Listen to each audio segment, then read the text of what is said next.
무인데 이것이 단순한 무, 단순한 공허가 아니라 사실은 힘찬 부정, 우리말에 힘찬 부정이라고 그러는데 힘을 스스로 부여하는 것으로서의 부정으로서의 무. 아무것도 없는 것이 아니라 없음을 없게 하고 따라서 그 없게 함을 통해서 또 다른 가능성을 갖는 것으로서의 없음이 되어야 된다.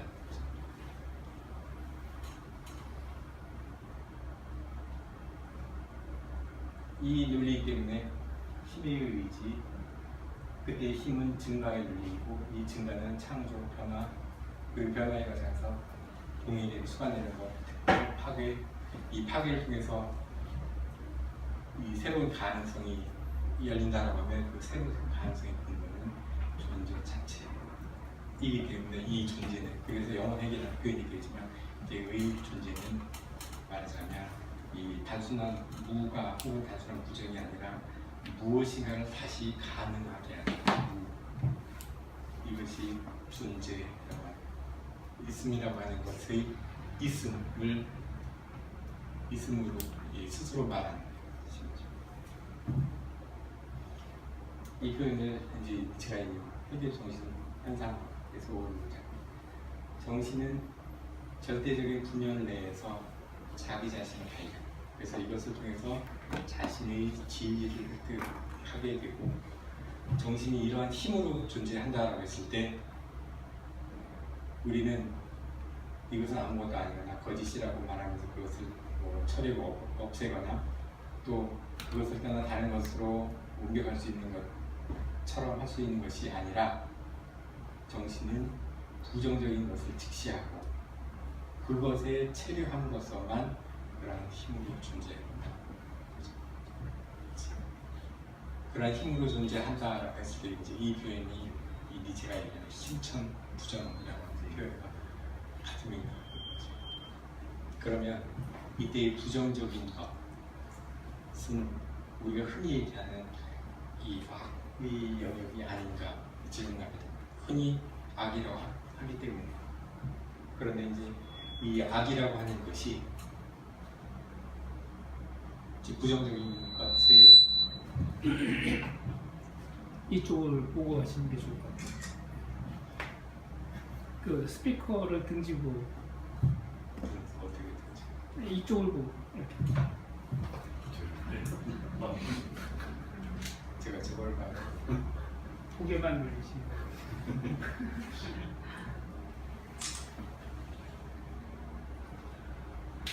우리가 부정적인 것이다 했을 때 그것의 대명사는 악인 거죠.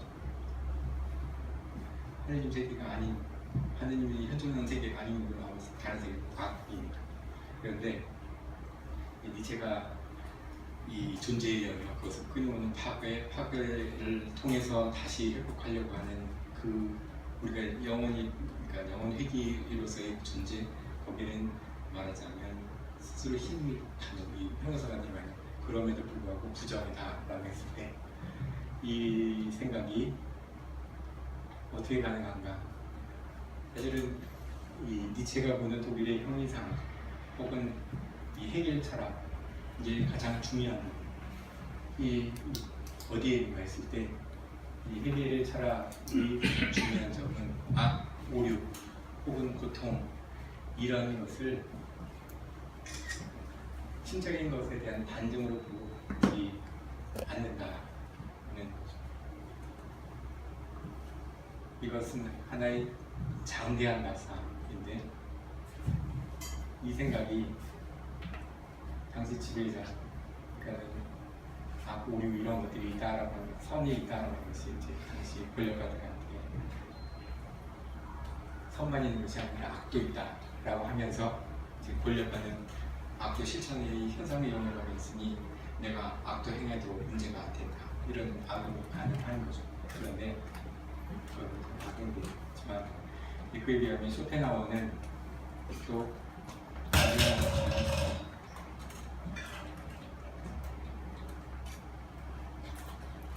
고지식한 도덕적인 그리고 자신의 도덕적 평가를 당연한 것으로 생각을 하면서 이 세계를 도덕적으로 평가하기 때문에 결과적으로는 세계를 부정하는 문제가 되었고, 왜냐하면 이 세계는 질병과 악 아니면 모순의 세계를 가득 차 있으니 이 세계를 평가한다 그러면 세계를 부정할 수밖에 없는 거죠. 그러다 보니 그러면 세계는 어떻게 세계에 대한 이해 자체는 우리 신비론으로 해석하게 된다 하는 거죠. 따라서 해결 말고는 나머지 이 철학자들의 기대과 해결의 중요한 점은 말하자면 악, 오유, 고통을 철학의 영역 안에 들여두었다라고 하는 것이 가장 중요합니다.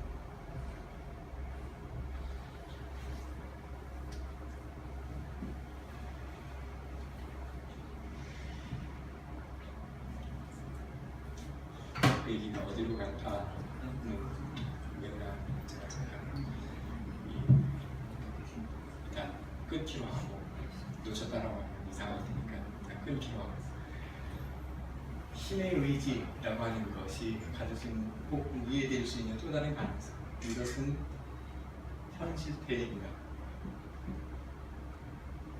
힘, 의지, 이거는 누군가 주체가 있고 주체가 대상과의 관계를 반드시 설정해야 힘이 있는지 없는지, 힘이 작용하는지, 그 다음에 의지가 있는지 없는지 알 수 있는 거죠. 의지가 아무 이 어떤 구체적으로 이루려고 하는 대상도 설정하지 않고 나는 의지가 있다, 내가 힘이 있다라고 하는 이런 이 주장은 아무런 의미가 없는 거죠. 그렇기 때문에 힘 혹은 의지라고 하는 개념을 사용한다라고 했을 때 이것은 단순히 현실의 개념인가?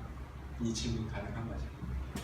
그리고 우리는 힘이라고 하는 것, 마크트 혹은 크라프트라고 했을 때 이 말들을 우리는 어떻게 해야 하는가 했을 때 어떤 활동 태세에 있는 능력이다라고 하는 거죠. 그리고 반드시 관계가 설정이 되어 있기 때문에 그 자체 내에 집중되어야 돼요. 힘이 의미 있는 것은 그 힘이 작용하는 누군가에 의해서 그걸 붙잡고 있는 혹은 가지고 있는 누군가에 의해서 이루려고 하는 대상과의 딱 관계가 마주쳐야 혹은 그것이 구도가 딱 맞물려 있어야 즉 활동 태세에 있어야 되는 거죠. 집중. 그래서 이거를 우리는 이제 두나미스라고 아리스토텔레스는 가는데 또 에네르기아라고도 말할 수 있죠. 현실. 그런데 엔텔리키아라고 또 말할 수 있는 거는 왜냐하면 결과적으로 이런 모든 것이 자기 자신으로 도래하는 것, 다시 말하면 본질이 완전된 단순성에서 자신을 다시 발견하고 주장할 수 있는 것이기 때문에 이게 엔텔리키아의 개념인데 이 개념의 구도와 지금 제가 얘기하는 힘, 그것을 마크로 이해하고 크라프트로 이해하는 이 구도에 이제 맞물리도록 지금 설정이 되어 있기 때문에 이 니체가 말하는 힘의 의지 개념은 사실은 이 아리스토텔레스 철학의 수용의 관점에서, 전승의 관점에서 보았을 때 하나의 역사성의 개념, 역사적인 전거를 갖는 이제 개념이다라고 하는 거죠. 그거를 알려주는, 그럼 실제로 그런 정말 그런가? 우리가 이런 아리스토텔레스의 개념, 그다음에 그 이후에 이 개진되었던 그런 개념들을 들이댔을 때 정말 그것이 서로 일치하는가?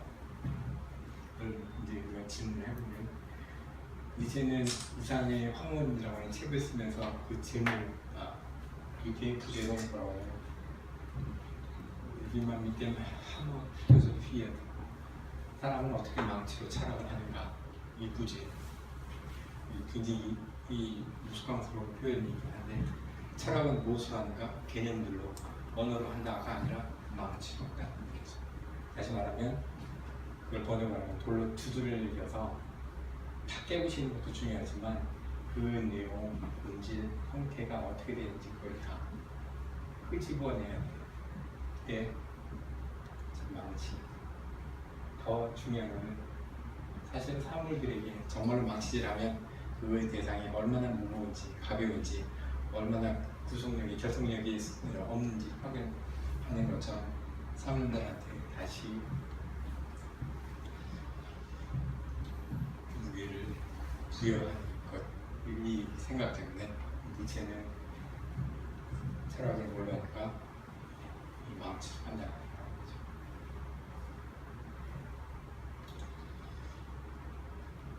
이 에너지, 아까 말씀드렸던 것처럼 이런 단순된 개념이 얼마만큼 부합하는가 했을 때 이 부합한다라고 하는 전제 하에 만약 아리스토텔레스의 개념 우수용이 한편으로는 철학의 이 전승이다라고 했을 때 그 개념과 이 말하자면 니체의 힘의 의지 개념이 같은 맥락이다라고 하는 전제에서 이제는 조금 다른 관점.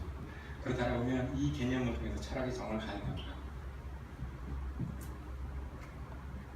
철학사의 맥락이 이제 맥락이 있고 그 흐름이 있고 그 흐름의 주민 정거장마다 이 니체의 개념이 부합할 수 있는가 이 지름을 하면 다시 말하면 이 니체의 주저 힘의 의지라고 하는 이 철학이라고 하는 이름을 가지만 한가 이 질문을 하면 그러면 이제 하나의 근본이 무엇이고 또 무엇이 존재자를 유도하고 이끄는가 이 질문에 니체의 철학 예술로서의 힘의 의지라고 하는 것이 답을 할 수 있어야 된다라고 하죠. 그런데 이제 여기에 니체는 이 철학적 근본 개념을 예술이라는 전제를 하고 이 개념을 통해서 말하는 형이상학적 구도와 대결을 이제 하게 되는 거죠. 그렇다고 하면 전제 구성은 모든 일어나는 일 우리는 이걸 이제 일어난 것은 것 그 다음에 일어날 서 있는 것, 부처가 되는 것, 그 다음에 그것이 하나의 구도 시간의 변수에 따라서 이제 하나의 일로 되는 것은 소위 말해서 계시의 또 생기라고 하는 철학의 번역을 하죠. 이 모든 것들, 있는 모든 것들을 힘의 의지의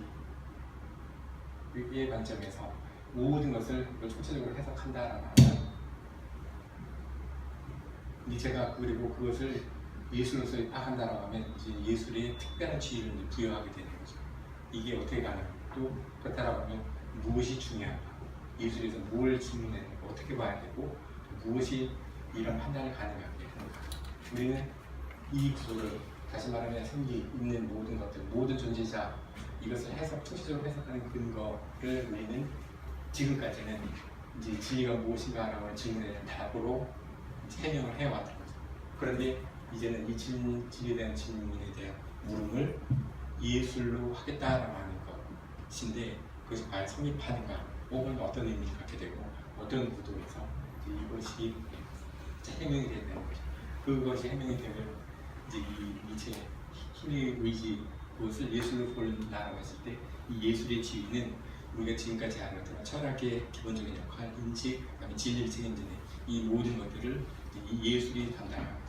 진리관은 따라서 그러니까 예술관이 되는 거죠.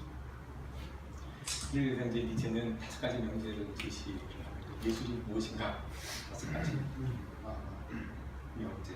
그랬을 때 첫 번째, 예술은 힘의 의지 가장 투명하면서도 가장 잘 알려져 있는 알려져 있는 형태 혹은 형상이다.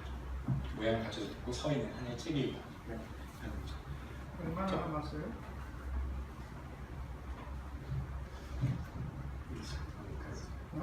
한 속도로 좀 낼 수 있을 것 같은데. 속도로 빨리 지금 20분 아니 혼자서 이렇게 다 말하고 나서 질문도 좀 받고 이래야 될 텐데.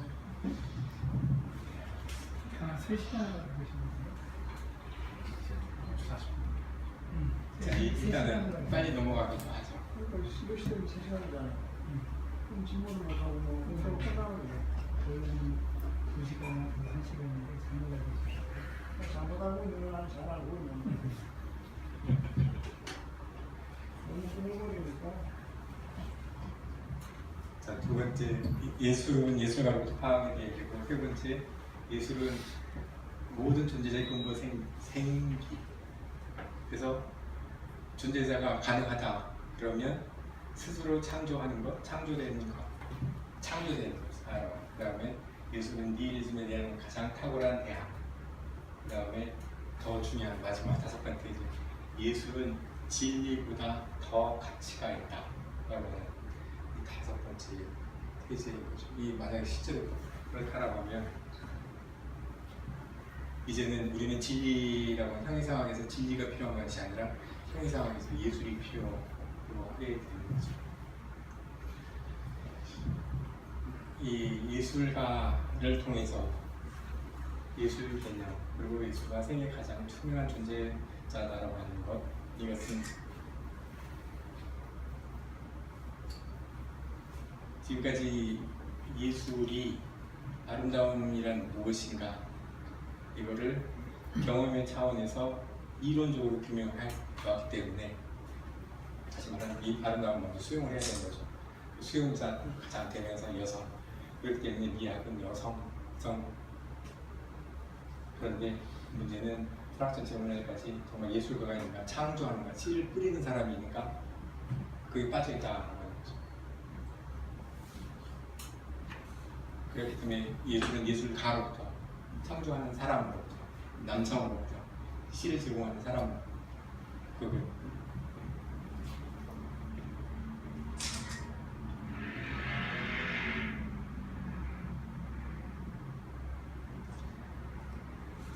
예술로부터 힘의 근본 본능들, 자연, 이런 눈을 향한 모든 창조되는 것들, 창조를 가능하게 하는 것들, 그러면 그 영역들은 종교, 도덕, 이런 것들, 이것에 대한 시선을 예술로. 그래서 예술가가 없어도, 우리가 흔히 통상적으로 이해하는 이 예술가 없어도 예술작품, 예를 들면 육체, 우리 몸, 예술작품, 그냥 조직체, 장교가 예술에도 예술작품. 따라서 우리가 통상적으로 아는 예술가는 정답게 진정한 예술가는 자기 자신을 산출하는 자. 그래서 자연도 예술가, 정치가, 수공, 교육자, 예술가라는 지위를 부여받아야 되는 거죠.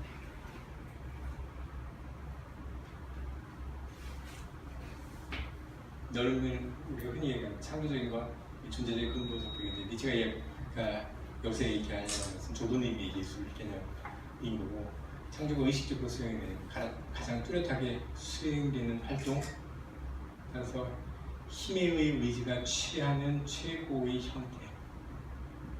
형태이기 때문에 힘에 의해 의지는 예술에서 가시화될 수 있고, 또 예술의 의지는 모든 가치가 정립이 된다라고 했을 때 그 정립, 세울 수 있는 그 근거, 힘의 의지라는 거죠.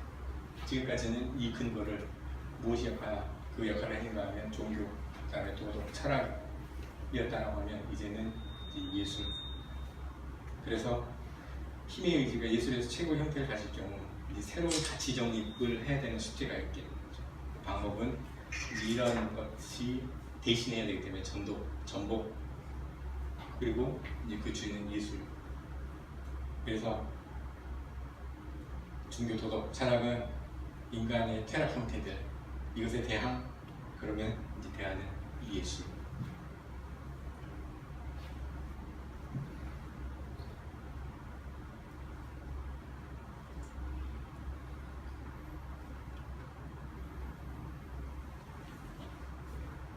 이런 전복, 대립, 일단 기존의 그 가치관들, 말하자면 가치를 설립하는 그 근거들이 종교, 도덕, 철학이었다라고 하면 이제는 예술이 그 역할을 해야 되고,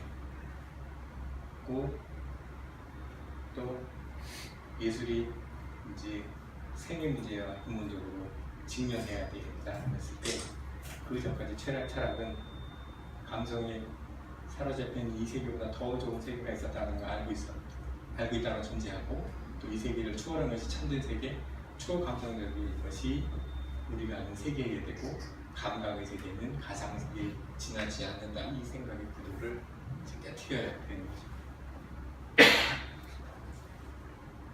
그래서 니체에 의하면 이제 예술이 그 역할을 한다라고 하면, 그 구도를 깬다라고 하면, 그러면 그것은 지금 가치를 이루는 도덕, 철학, 종교 이런 것들이 퇴폐 상태로 있는 상태, 다시 그것이 점증하는 사막과 같은 이런 상태일 때 이 상태 니힐리즘이라고 할 수 있고, 이것에 대한 가장 탁월한 대안 운동이 이제 예술이라는 거죠.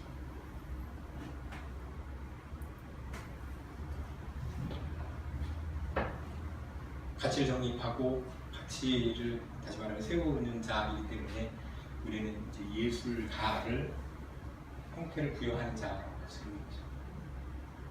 지금까지는 형태를 부여하는 자, 가치관을 세워서 사물로 규정하고 그 가치를 매기는 척도를 지시하는 자를 철학자라고 했을 때, 지금 예술.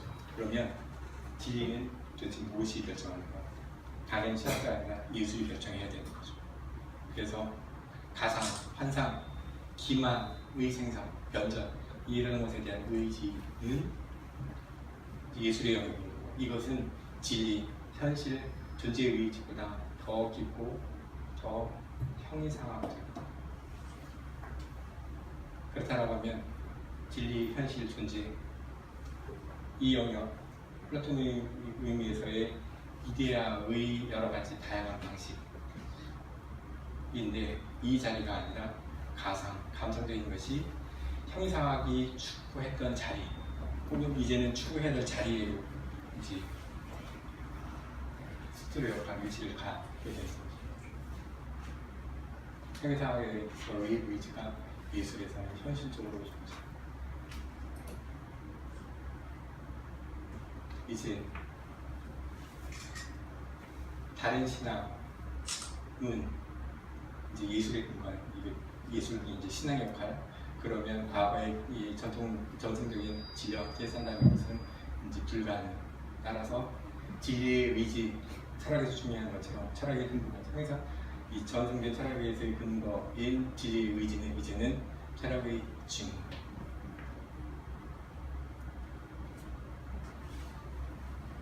이 관점에서 세계에는 그렇다라고 하면 가져야 될 가치, 본래적이고 현실, 유일한 것, 그다음에 참된 세계. 그래서 예술이 이 모든 것을 관장하고 주도하고 지탱한다고 하면 이제는 지금까지의 경우처럼 진리로 인해 몰락하지 않기 위해서 우리는 예술을 가져야 된다. 원래 진리는 초감성적인 것, 그 다음에 참된 세계에 대한 표상이었지만, 그래서 생을 박탈, 이제 감성에 의해서 힘을 충당한 감성의 영역은 이런 초감성적인 세계, 참된 세계에서 감성의 영역에 위치는 없죠. 그래서 약하게. 그래서 우리가 이 과거의 전승된 형이상학의 근거에서, 다시 말하면 진리의 근거한 세계에서는 하나의 덕목이 따라오면 복종, 불종, 동정, 공정과 자기, 이하. 플라톤주의가 그렇고 또 기독교 철학이 그렇고. 그래서 가장 중요한 인간상 신의 아이들은 복종, 불종, 그래서 어리석은 자, 그래서 비천하고 영락한 자들이라는 이름을 니체의 눈에는 이렇게 보일 수가 있는 거죠. 그렇다고 하면 이 진리가 아닌 생이 진리자를 차지해야 된다고 하면, 그러면 이제부터 구조가 달라지는 거죠. 자기 자신이 의거해야 되는 거죠. 관념, 개념, 진리가 아니라 자기 자신. 그 다음에 그래서 창조적인 고양, 긍지, 이것이 창조돼서 어떤 방향을 갖는다고 하면 오히려 소용, 현역, 죄악, 여기까지 이 영역을 포괄할 수 있고. 그래서 지금까지의 경우처럼 초감성적인 것에 의해서 생각이 생각해지고 철학하지 않기 위해서 필요한 것, 예술. 그러면 예술은 진리보다도 더 가치가 있다. 그리고 그때의 예술은 이제는 삶의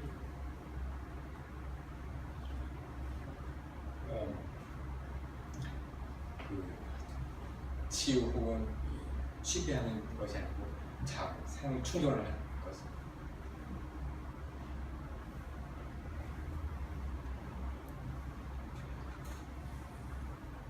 이 질문은 넘어갈까요?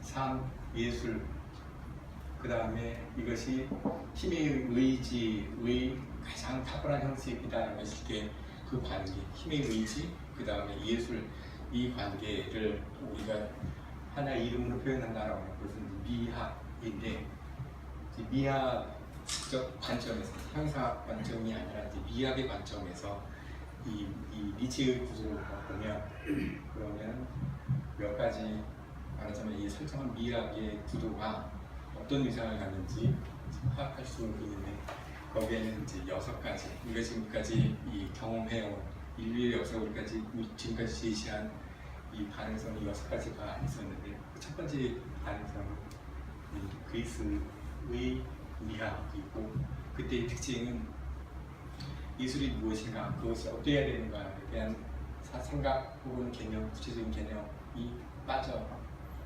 있었다는 거죠. 말하자면 이 위대한 시대의 그리스에는 예술이 무엇이고 어떤 것이 아름다웠다라고 하는 이 정원적인 이런 개념들, 이런 것이 있는 게 아니라 이 사람들은 이 구체적인 근본을 가지고 있었고, 그 다음에 구체적인 지식, 열정을 가지고 있었고, 그 지식이 밝음 따라서 이 사람들은 이 구체적인 현실에 직접 대면하는 능력, 그 관계를 구체적으로 설정할 수 있는 이 가능성을 다 알고 있었기 때문에 그것을 다른 관점에서 다른 언어를 하는 미학이 필요하지 않았다는 거죠.